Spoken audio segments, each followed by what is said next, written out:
Welcome back. So today's explainer takes us into a deeply, deeply unsettling incident report. It's one of those cases that completely turns our basic understanding of safety right on its head. I mean, we rely on technology to watch our backs, right? To secure our perimeters and give us this sense of control over our environments. But what happens when the very system designed to observe the darkness actually becomes the vessel for it? We're going to break down the mechanics of a truly terrifying night shift encounter today. It's a timeline of events that really challenges that barrier between our physical reality and the digital screens we literally stare into every single day. Okay, let's just dive right into this. The core premise of the incident we're unpacking today centers around one incredibly unsettling question. What if the monster is actually inside the camera? We usually think of surveillance cameras as windows. We look through them to spot a threat coming from the outside. But this report forces us to ask a totally different question. What if that glass isn't a window at all, but a doorway? What if a threat uses the very infrastructure of your security to hunt you down? Just keep that in the back of your mind as we reconstruct the timeline of this guard's experience. Section 1. The Midnight Shift. To really grasp this incident, we have to set the scene and understand the baseline psychology of the person working this shift. We're talking about a completely closed shopping mall. And if you've ever been in a massive commercial space after hours, you know exactly how isolating it can feel.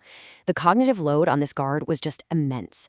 16, that is the number of distinct black and white camera feeds this single guard had to monitor, sitting entirely alone in a tiny security booth. Just imagine scanning a grid of 16 different empty hallways, loading docks and concourses.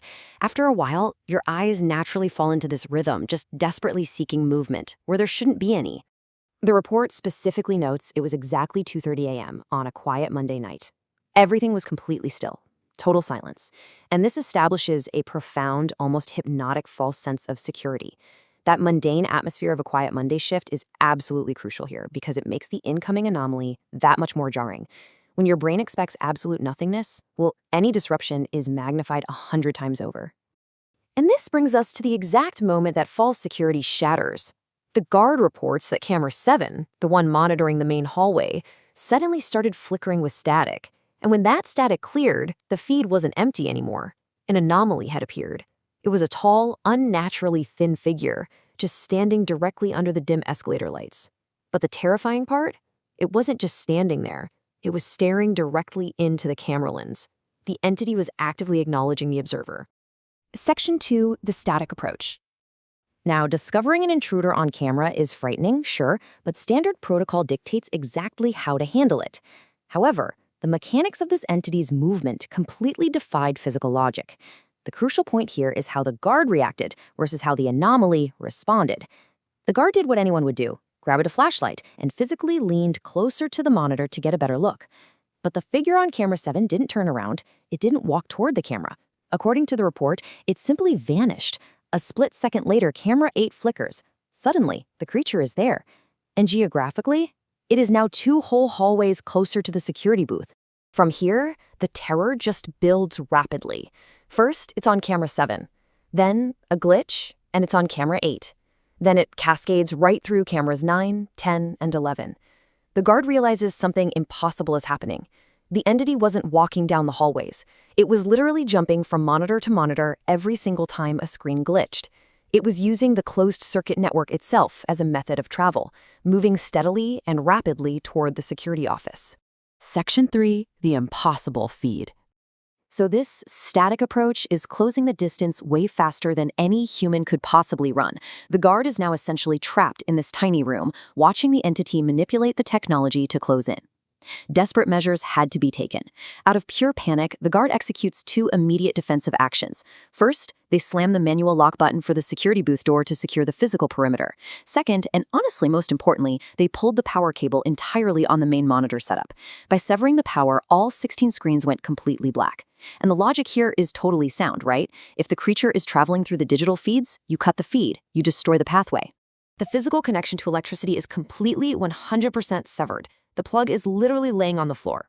But then, the central monitor suddenly turns back on.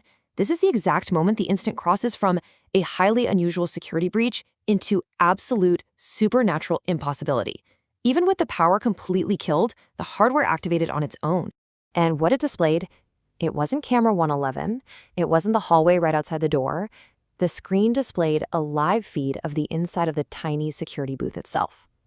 The guard was looking at a video of their own back. And in that video, standing right behind the guard's chair, was the tall, thin figure. The incident report chillingly notes that on the screen, the entity was reaching its incredibly long fingers right towards the guard's shoulders. Section 4, the final rule. The physical space is locked up tight, but the threat has somehow bypassed the physical space entirely.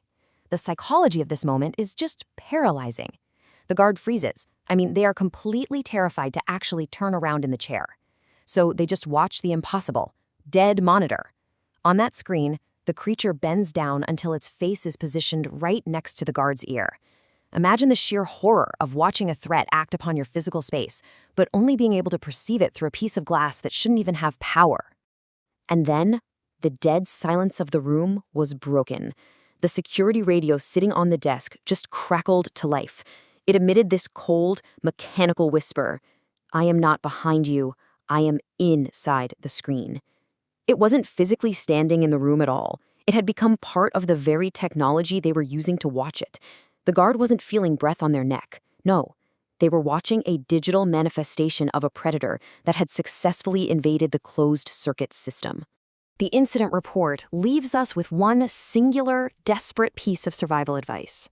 Break the screen and run.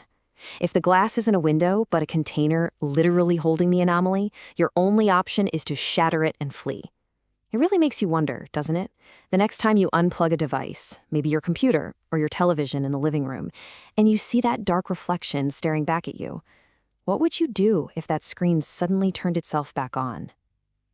Thanks so much for joining us to unpack this explainer, and we will definitely see you next time.